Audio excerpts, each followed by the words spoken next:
Hello, Endersword here again, this time with another video on the Ex-Borg and the new Xindi hostels that are in Star Trek Fleet Command. The first thing that we're going to look at is the Ex-Borg in the faction store. So these are kind of a new type of research, but they're not in the research tree, they're in the faction store, similar to the way that the Bajorans work.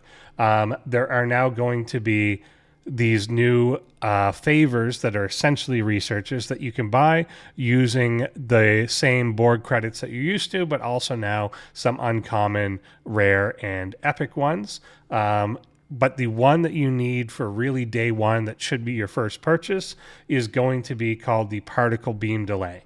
So the way that the Zindy hostels work is at the end of round one, they fire basically go home cannons, which are a shot that is for 100 billion damage that will trigger multiple times at the end of round one. So if you don't completely kill it off in round one, it's going to fire this and completely annihilate any ship in the game, and you're going to go home.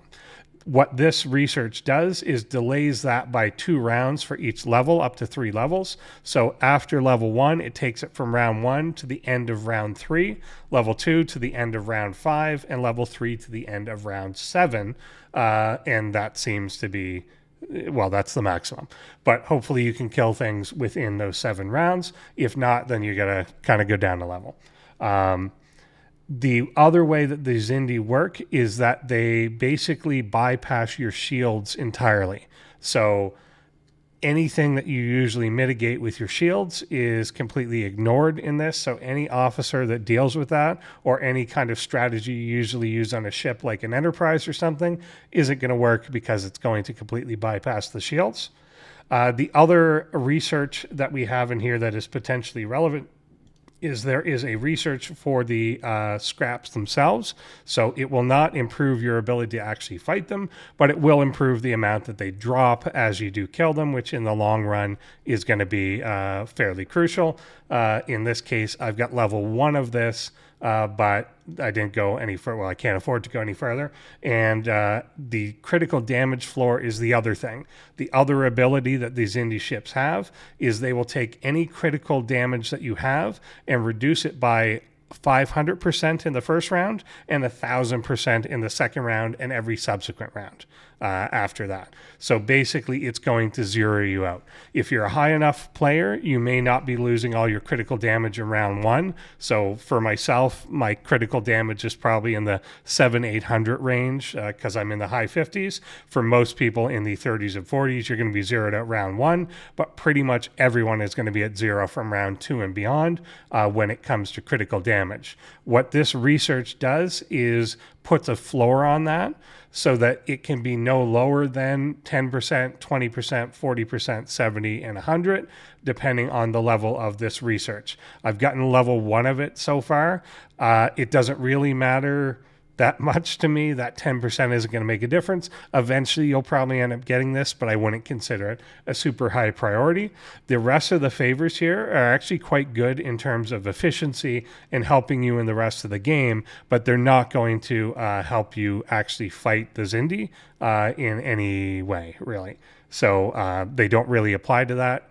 So this is the one that you really need to be getting day 1, and it's priced in such a way that I think level 1 was under 1,000 of the normal credits, the common credits that you may have already had stockpile. I had a few thousand there already, so I've just maxed this out. But even if you're starting from scratch, you're probably going to be able to max this out to level 3 within like the first week, between what you get from dailies, what you get from this new Xindi scrap exchange pull, and what you get from like the battle pass and things like that.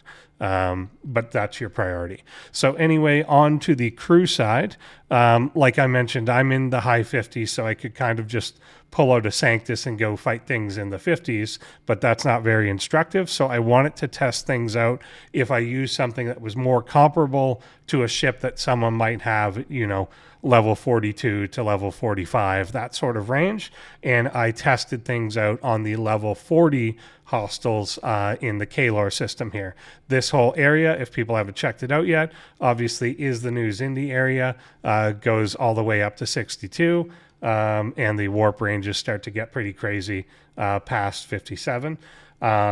and there's lower ones here, but I kind of wanted to test in this mid-range, given the ship that I thought that I could use that would be comparable to where someone might be with, say, like a Valdor or something like that. So the basic crewing for this is going to ignore the fact that your shields don't work. So I've seen a lot of people recommending and actually talking about using Janeway as a captain, because I think they've been using Janeway as a captain on things like freebooters or other stuff to be able to punch up. Janeway doesn't work at all. So that's part of the reason why I wanted to make this video. But there are a few variations of things that do work. So wanted to talk below decks first. If you have Tom Paris, then he's a really crucial one below deck, as he can raise your mitigation against these guys without taking up an officer slot. So he's a really valuable one to have here. You want to be using one of the Voyager officers that complements the type of ship that you're on. So in this case, Harry Kim works on Explorers.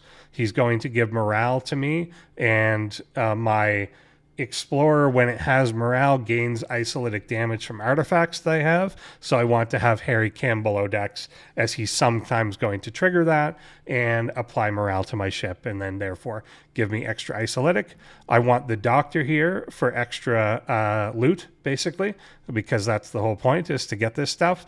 Then I'm going to prioritize things like Mariner for extra damage, maybe Tendi for extra hull, and then these guys are just stat officers. Again, you're not necessarily going to have these unlocked all together, so that's why I'm kind of prioritizing them essentially in this order, that I want my defense, my isolytic, my loot, my damage, my hull, and then stat officers aside from that. So what I went out and did is tested a few different crew variations here to be able to see what works and what doesn't. And the first one that I wanted to point out is that Pike Moreau Chen essentially does not work at all. The reason for this is that despite the appearance that the Xindi have battleships and interceptors and explorers, they all fire exclusively kinetic weapons. So Chen does literally nothing, as she only mitigates damage against energy weapons, but the Xindi, as far as I could tell, fire literally only kinetic weapons. So this may as well be an empty slot, and then Pike Moreau are just working on their own. So in that test run, I was only able to kill 2 of the Xindi warships at level 40 using a 16 million ship, and basically collected 100 of the Xindi scraps from doing that. The next test that I did was the alternative to that, which is using the kinetic side, Pike Moreau and Kath, or Pike Moreau and Talon, depending on which one of those two you have at a higher percentage. So her officer ability for Kath, for mine, is negative 21% to kinetic damage dealt by enemy hostiles. And Talon, my Talon, which is maxed out, is negative 20%. So I want to use the higher of the two. So look at your 2 officers, compare whichever one is higher. For most people, it's going to be Talon, unless you've gotten your Kath kind of a lot higher than normal. But for most people, you're probably going to have your Talon maxed out in your 40s, and that's going to be your better one. If Kath is higher, go with her. But what I found with this one is we were able to kill 6 of these Xindi hostiles in a row, which led to just about 300 of these scraps, which was fairly decent. Definitely a lot better than Pike Moreau Chen. And the key to that is that she's reducing the damage that you're taking from all those weapons by a fairly significant amount. Pike Moreau are giving you extra help on mitigation, but also boosting the effect of Kath. The next crew after that I took a look at was, what if we forget about mitigation and we go into damage? I want to do the maximum damage possible. Usually if I want to do the maximum damage possible, I'm looking for things like critical hits. But because the Xindi have that ability that reduces the critical hits that I do, I can't go that route this time. So you never want to be using Hugh or Odo or the new Deanna Troi below decks, as they're focused on Hugh will actually actively hurt you. Odo and Troy don't actively hurt you, but they're just kind of useless down there. So what I want it to do is look at what can I do to get extra damage done. So in this case, I've got E-data completely maxed out to tier 5. So your mileage may vary depending on which of your isolytic officers are the highest, how high they are. And Pike Moreau data will basically give me the extra help with taking hits that Moreau does, but then data is going to do more damage on the way out. So in this case, it performed reasonably similar to the Pike Moreau and Cath, but I was only able to kill 5 of them, so getting 250 of the drops from the ships and only killing 5 of them. But reasonably comparable. So you can either go defensive or go offensive, depending what you want to do. The next one that we took a look at is what if I double up on the defensive side? Because I've got Tom Paris below decks, I don't really need Moreau to give me extra, to reduce the attack of my opponent and max out my mitigation. So if my mitigation is already maxed at 71.2%, which you could see in any of the battle logs by dividing the number that you take by the number that they do, if that number is 71.2%, or thereabouts, rounding errors, then you're maxed out and you can't push it any higher. If that's maxed out, then you don't really need any more than that on the defensive side, so you can switch to other officers. So in this case, having Pike in the middle, it's going to add 40% to the values of both Cath at 21% and Talon at 20%, and then reduce the amount that I'm taking from the kinetic weapons even further. So in this case, I was able to get these two together to give me, what was it? I think both together, yeah, well, I could just say 1, 2, 3, 4, 5, 6, 7, 8, 9, 10, 11, 12. Yeah, 12. So they were able to give me 600 of the drops. I was getting a nice clean 50 per ship, so it worked out pretty well. So 600 of the drops, they were able to kill 12 in a row of those warships before I died. So getting 600 for that haul, 12 kills. So far, that seems to be the optimal one in terms of maximizing both your kills and the spoils of war that you get from them. The next thing that I wanted to test is what if we forget about all that mitigation stuff and we go for high damage and high loot return. So it works out well that E-Picard and E-Data synergize together. Picard gives you the captain's ability of giving you more loot from the hostile and also increases your isolytic damage for each round that he's active. And the E-Data also gives you isolytic damage as his officer ability while synergizing Picard. So they work really well together. 5 is just there to also further increase the loot that we get from it. So we're now putting out a ton of isolytic damage. We've got very little on the defensive side, but the idea is even though we'll probably be able to kill less ships, are we going to get more drops from it? So in this case, I was actually only able to kill 5, but the 5 ships gave me a total of 575 of the parts compared to 600 from 12 ships. So if I was looking to do this in the most time efficient way, and I'm not worried about how many ships that I'm able to kill in a hull, but only what I'm bringing in, then this seems to be a really good time efficient option that you want to do if you just want to get your daily grind done really quickly, versus this one, if the event is like go out and kill 100 things and you know that you're going to take multiple hulls to do it, then going with the Cath or the Pike Cath Talon is going to be your most durable one, but then there are higher loot solutions. The next one I looked at, which again is a little bit of a variation of the two, is what if we did Picard and Data for the extra loot, but mixed in Cath so that we had some mitigation to what I was doing here. And this one has actually turned out the best so far.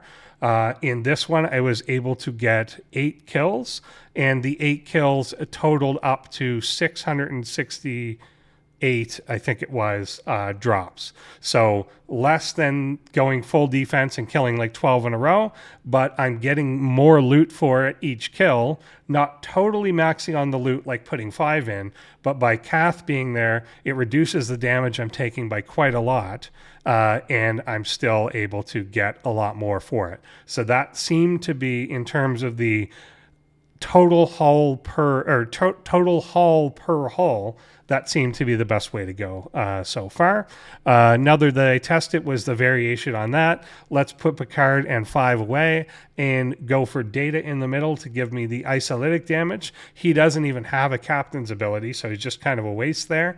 But none of these 3 really give you much of a captain's ability. I guess you could use Cath actually in the middle to improve your repair costs, which is probably the only time that that's ever been useful. But you could do it Cath, Data, and Talon. This increases your damage output while also having a pretty high defensive output. This one, I was able to kill 8 of them in a row, which gave me 400 drops. So if you are having trouble with killing the Xindi before you hit those death cannons at the end, then this may be a way to go about it, because it's increasing your damage output while also keeping your defense really high in it. So basically those are the combinations that I looked at with these guys. That seems to be the best way to go for now. So there's not completely a one size fits all answer, but there is a what is the best defensive capability in terms of I need to survive this stuff. That does seem to be the Pike, Talon, and Cath combination. Assuming that your Cath, I think, is at least tier 2, I think that one works out. Maybe it's tier 3. So if you have those available to you, that seems to be the most durable combination. But if you want to really, really pump out what is the best maximum loot to everything, the quickest way is the Enterprise Picard, Enterprise Data, and 5. And the semi-durable, semi-quick way seems to be the Picard, Data, and Cath or Talon on the side version, which gives you that nice rounded amount. So I think you're going to have to try it out with your own ships, find the level of these that you can kill, and then find out what is maximizing the loot that you're getting versus your survivability in terms of doing events and then doing your daily pull of these things. But so I can't tell you the answer, but it's going to be one of these, basically. There's essentially, 6 officers at play, and your answer is going to be a combination of one of those, of 3 of those 6 officers in one assortment or another, and it's going to depend a little bit on what your ship is. If you do not have someone like a Tom Paris available, you're probably going to be stuck having to use Pike Moreau as your main 2. And then a tag along with that. If you do have Tom Paris available, it removes the need to necessarily have Moreau there. So that's kind of the trade-off there. If you don't have him and you get any chance in the future, he's a super good one. But that's about it. In terms of to just talk briefly again about the actual favors and in the long run, maybe what should you go after first or anything. There's a couple interesting things in here that sound really cool, but then I'm a little bit skeptical about in terms of how they're actually going to perform. There's efficiency stuff, which I think is always good. So there is efficiency for parts that you're going to need for surveys, explorers, battleships, and interceptors. And that applies to tiers, to grade 4 and grade 5. I noticed that they intentionally did not make these apply to grade 6, probably because they're still going to bleed those people a little bit longer. But definitely if you're in that grade 4 and 5 area, then you know that ship parts are definitely going to be a major bottleneck for you. So these are really good ones to get. Another cool thing that they have in here is the choice material and choice resources for buildings themselves. This one, the choice materials are really good for both pretty much any grade, you're going to be needing materials to upgrade your base. The resources one is probably going to be much more important for people that are in the 5-star economy when you're starting to need trillions of par steel. Certainly helpful for anyone, but if you're grade 4, I'd probably prioritize the materials first. Grade 5, you really want both, but that you could see I already raised this literally as much as I could to level 4 out of 5. That's the one that I'm going to max out first because my real bottleneck is going to be par steel on the buildings rather than the materials themselves. But these are really, really valuable ones.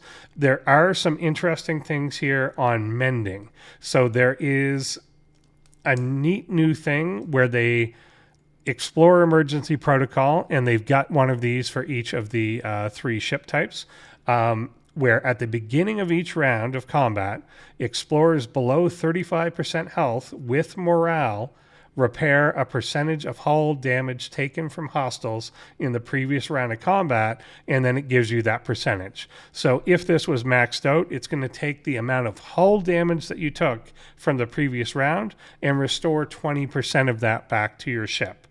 But only if you are at a rate that you're already below 35% of your hull health and you have morale on your ship.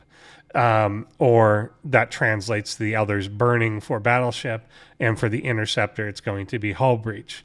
That is, while it sounds really cool, I don't think it is. I don't think that's going to add up to a whole lot.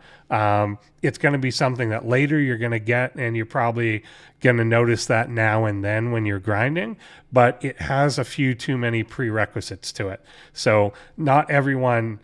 Very often when you're hostile grinding, you don't actually grind with morale on an explorer or burning on a battleship. You may have those guys below deck that are helping out, but they don't really trigger 100% of the time unless you've got them at tier 5 anyway. You could see my tier 3 Harry only triggers 15% of the time. So I have to be below 35%, and he will have triggered on an explorer in order to get that back. Whereas the interceptor one, it's very likely that you are actually grinding with hull breach already on it.